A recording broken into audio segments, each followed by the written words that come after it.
पोगी TV.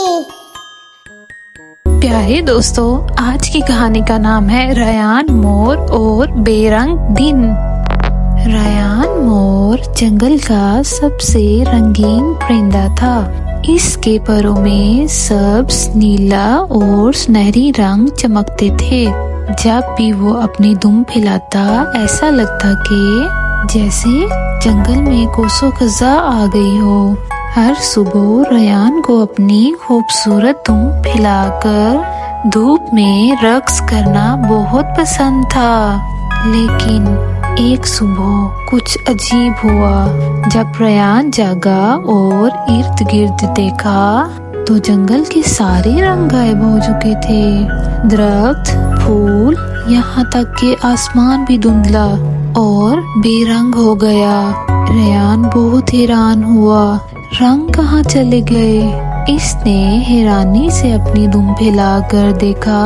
अफसोस के साथ रयान ने देखा कि इसके परों के रंग भी खत्म हो चुके थे और वो भी बेरंग हो गए थे। रंग वापस लाने का अज़्म करते हुए रयान ने इस अजीब बेरंग दिन का राज मालूम करने का फैसला किया। रास्ते में इसकी मुलाकात टिली कछुए से हुई, जो आहिस्ता आहिस्ता दरिया की तरफ जा रही थी। टिली, तुमने देखा रंग गायब हो गए हैं, रयान ने परेशानी से कहा। टिली ने आहिस्ता से सर हिलाया। हाँ, सब कुछ बेरंग हो गया है, मुझे हैरत है क्यों। रयान ने अपना सफर जारी रखा और दूसरे जानवरों से मिला, जो सब इसी तरह हैरान थे जैसे रयान हैरान था। आखिरकार वो जंगल की सबसे ऊंची पहाड़ी पर पहुंचा, जहां अक्लमंद परिंदा शाना रहती थी। रयान ने शाना से पूछा, शाना, क्या आपको पता है रंग कहाँ चले गए हैं? शाना ने हल्की मुस्कुराहट के साथ जवाब दिया, रंग गुम नहीं हुए रयान, वो सिर्फ सो गए हैं। जंगल को तुम्हारी जरूरत है ताकि तुम इन्हें जगा सको। लेकिन कैसे? रयान ने पूछा अपने परों को फड़फड़ाते हुए। शाना ने जवाब दिया, अपने रक्स के साथ रयान, रक्स करो और रंग वापस आ जाएंगे। रयान ने एक लम्हा जाया नहीं किया।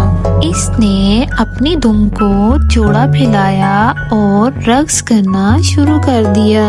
हवा में घूमता और अपनी धुम हिलाता हुआ। जैसे जैसे वो रक्स करता, आसमान दोबारा नीला हो गया। दरख्तों की पत्तियां सब्ज हो गई और फूल रंग बिरंगे हो गए। जंगल फिर से खूबसूरत और रोशन हो गया। जब रयान ने अपना रक्स खत्म किया तो इसने इर्द गिर्द देखा कि रंग वापस आ चुके हैं। ना सिर्फ जंगल में बल्कि इसके परों में भी। वो मुस्कुराया, फख्र महसूस करते हुए कि इसके रक्स ने दिन को बचा लिया था। प्यारे दोस्तों, वीडियो को लाइक और चैनल को सब्सक्राइब करना मत भूलिएगा। Bye bye.